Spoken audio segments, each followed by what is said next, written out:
Hey guys, welcome to this week's stock market recap. I'm Robert Montes with Nexus Wealth Management. Today we're going to be going over what helped the market, what hurt the market, and your key takeaways for the week of September 8th through the 12th, 2025.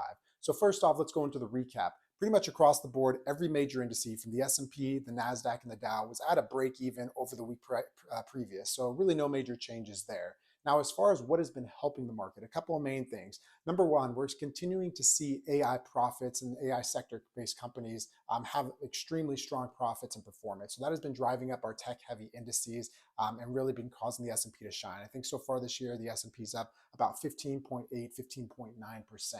The second thing that we've seen help is the weaker US dollar. Now, weak doesn't mean bad. Weak just means that our goods that we're manufacturing are becoming more affordable to the global economy. So we've seen things being manufactured here in the United States, obviously helping our economy, but it's also been great for other economies outside of the United States. And we've seen this specifically with countries like Mexico and India due to that, as well as low interest rates, low inflation for them, causing them to have some pretty stellar performance. I think emerging markets year to date are up about 20%.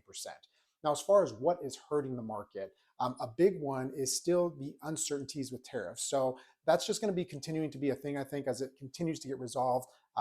Just because we're not sure, uncertainty can always kind of drag and be a little bit of a headwind against performance.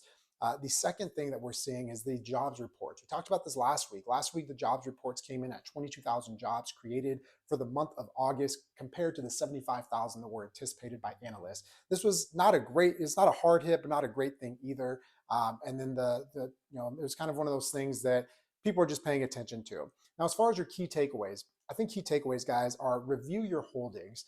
We talked about international equities being up, emerging markets specifically, but not all emerging markets are up. So you really want to pay attention to what you're holding in your portfolio. The other thing is if you're indexing, I would really strongly suggest you review that.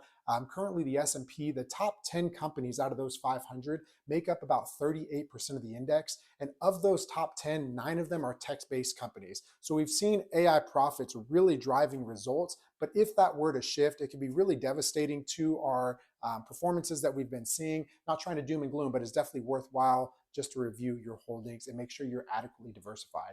Guys, if you'd like a second opinion, we are here to help. We've got some great experts that would love to give you a second opinion on what you're doing. Or if you're a 401k plan administrator, that is our key area of focus. We can definitely help you there and really build a plan that suits your guys' needs. Thank you so much. God bless you all. I hope you guys are having a great week. We'll see you next week. Take care.